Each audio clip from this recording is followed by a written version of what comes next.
बिहार की पूर्वी चंपारण की ढाका सीट से आरजेडी के विधायक हैं फैसल रहमान, जो इन दिनों सोशल मीडिया पर भयंकर तरीके से वायरल हो रहे हैं।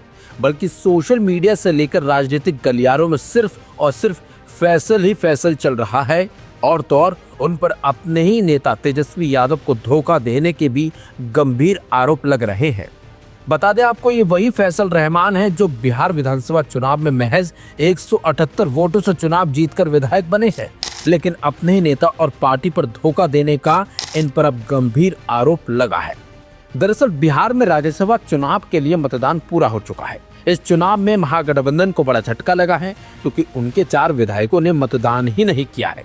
इनमें आरजेडी विधायक फैसल रहमान भी शामिल है, जिन्होंने वोट नहीं डाला।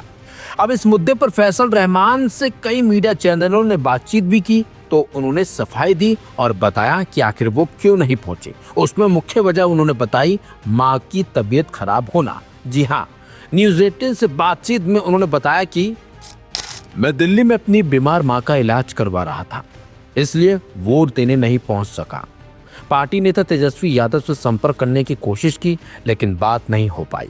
मेरा फोन चालू था और अन्य लोगों से लगातार बात कर रहा था। मैं वोट देने के लिए निकल भी चुका था, लेकिन अचानक मां की तबीयत बिगड़ने की खबर मिलने पर उन्हें वापस दिल्ली जाना पड़ा। पूरा दिन अस्पताल में डॉक्टरों के चक्कर लगाता रहा।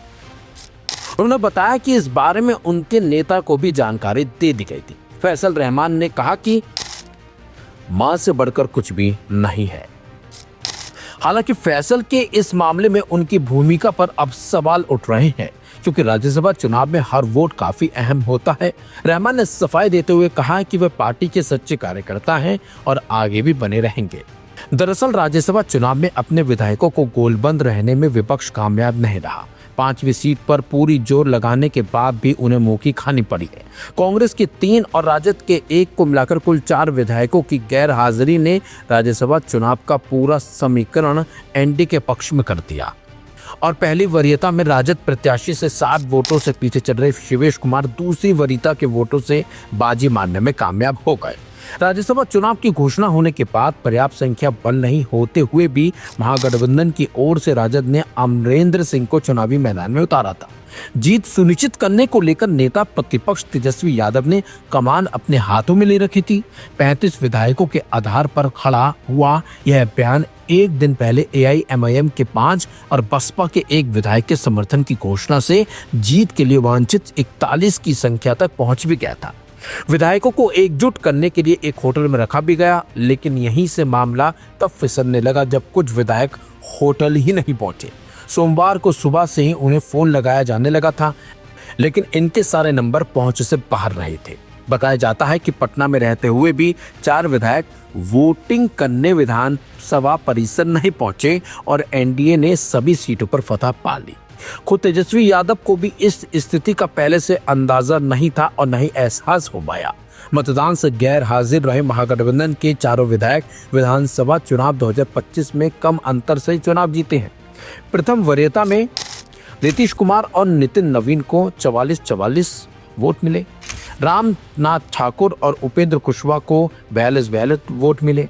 शिवेश को 30 और अमरेंद्र धारी सिंह को 37 वोट मिले, जो जीत के लिए जरूरी 41 मत से कम थे। 4 विधायकों की अनुपस्थिति के बाद जीत के लिए वोट की गणना 239 विधायकों की संख्या के आधार पर की गई।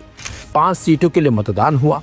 मानक के अनुसार उसमें 1 जोड़कर 6, उससे 239 विधायकों की संख्या में भाग दिया गया तो 39.84 आया। जीत के लिए 40 विधायकों का समर्थन जरूरी था। जिन्हें इससे ज्यादा वोट मिले, उनके अतिरिक्त मत दूसरी वरीयता के रूप में 5वें उम्मीदवार के पास चला गया। लेकिन इस पूरे खेल में फैसल रहमान को ही सब धोखेबाज मान रहे हैं। हालांकि फैसल का कहना है कि वो पार्टी के साथ हैं, लेकिन मां से बढ़कर कोई नहीं है।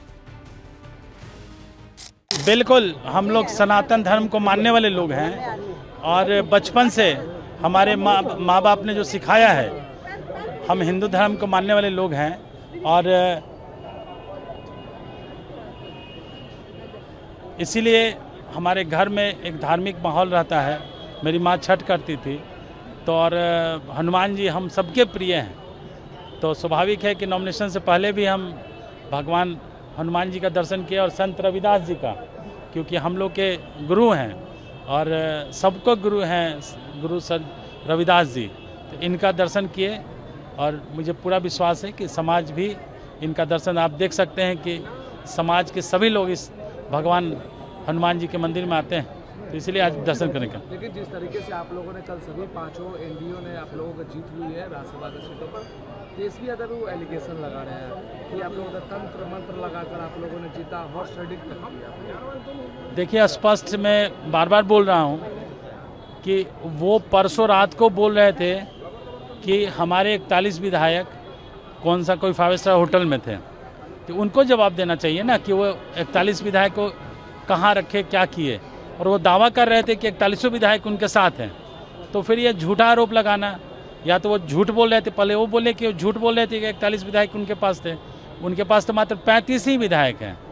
अगर कहिए जो चुनाव पिछला चुनाव हुआ था उसमें इंडी गठबंधन के मात्र 35 विधायक ही उनके जीते थे। कुछ मिसमैनेजमेंट भी हुआ।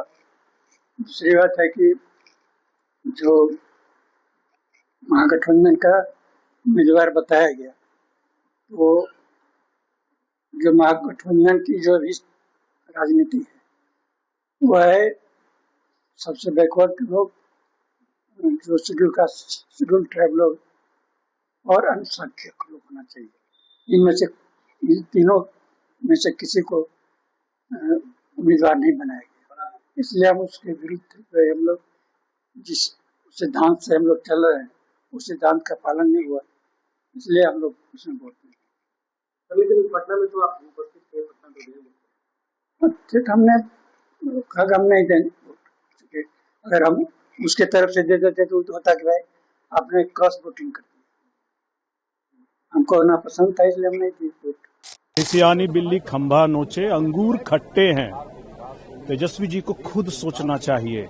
उससे पहले मैं एनडीए के इस प्रचंड जीत के लिए राज्यसभा में जो हम लोग चुनाव जीते हैं, पांचों की पांचों सीट, इसके लिए माननीय प्रधानमंत्री श्री नरेंद्र मोदी जी, हमारे पार्टी के नेता श्री चिराग पासवान जी का बहुत बहुत आभार है। एनडीए के सभी विधायकों का बिहार में जिन्होंने मतदान किया है, इस नतीजे को सामने लेकर के आया है, उन सभी का बहुत आभार है।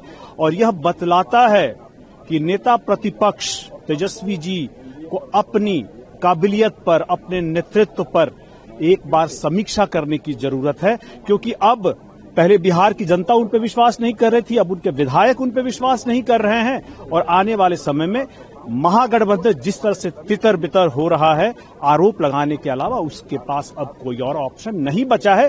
उनको ईमानदार समीक्षा करनी चाहिए और जनता से जुड़ना चाहिए, जनता के लिए काम करना चाहिए। नेता प्रतिपक्ष के तौर पर सदन में आकर के जनता की बात को रखना चाहिए।